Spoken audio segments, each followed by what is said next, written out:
This Side Hustle podcast preview is being brought to you by my friends over at The Best Restoration. You guys, you need to have friends on your side when disasters happen. When that toilet overflows or when that pipe bursts in the wall, or if you're like us and you move into a new building and it's got mold everywhere, don't worry, the best Restoration has your back. They are there for you. We can speak firsthand to the quality of the work that these guys put out.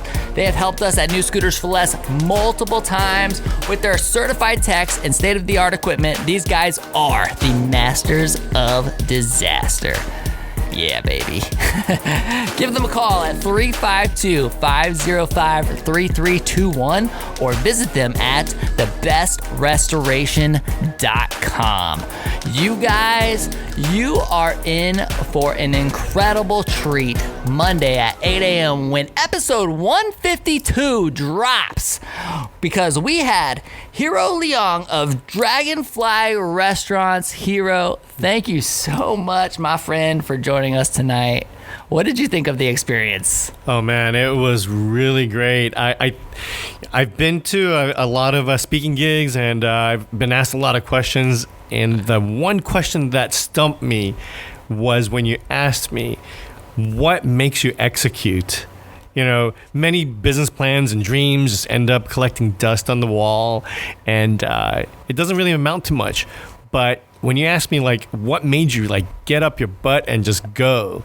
I think that question really, like, had me dig deep inside and really define myself, well, you know, what it really means to do something. So, yeah, absolutely. That was the most memorable moment. You guys, I, like, legit stumped Hiro on the show. He had to, like, stop and, like, think for a second. Man, it was a good time. It was really interesting. I mean, incredible story. I'm super excited to see where this goes. Yeah. You know, like, it's funny because we just recorded episode 150 where we had some guests from, like, the very first few episodes come back and kind of tell us, like, it was kind of like the Where Are They Now episode, you know? Yeah.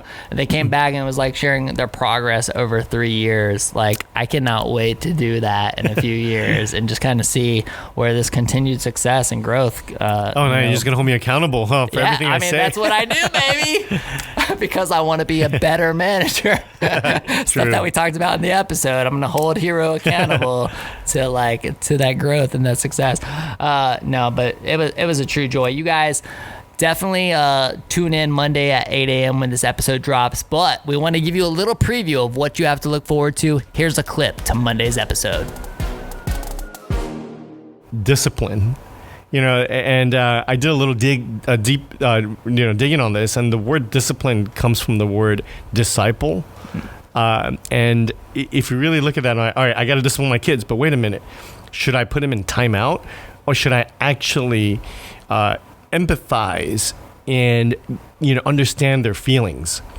And so when they're screaming and yelling, it's not like they want to scream and yell, because if I tell them to keep quiet and shut up, we're just pretty much telling them to not have any feelings.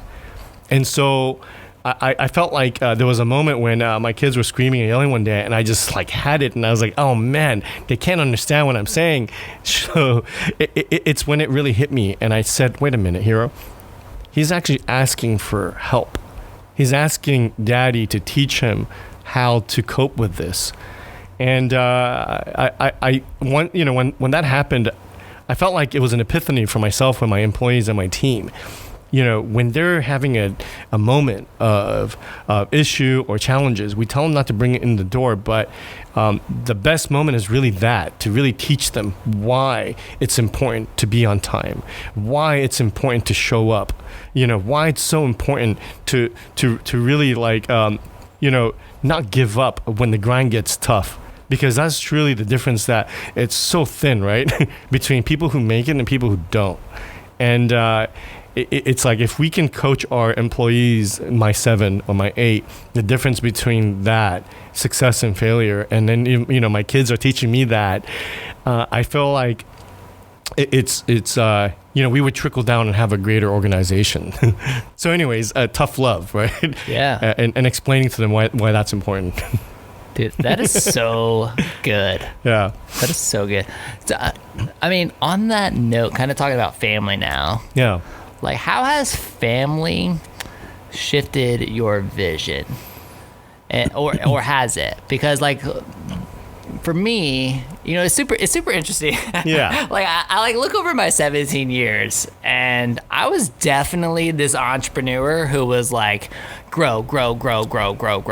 Yeah. Like let's go like next level. If we're doing 1.5 million in sales, 2 million, 2.5. How do we keep going, right? And now, I had a customer actually reach out last week. It was like, hey, like I would like to come into your showroom this weekend and buy a scooter. Yeah. And obviously the 23-year-old version of me would have been like, yeah, no problem. Like I'll be there. Like you tell me when and I'll make it happen.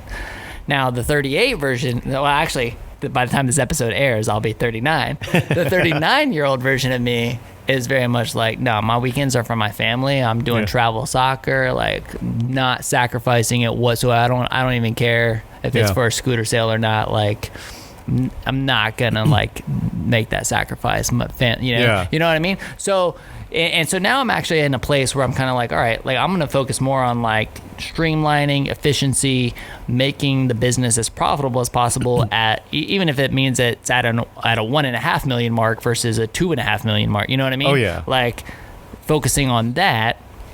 So I'm just kind of interesting. Like having children who are 1 and 3 year old changed your vision for growth at all? You should ask me this question 10 years from now and it'll probably change, right? I don't know, maybe. Like I'm super interested. And if it hasn't changed yet, like do you think it will?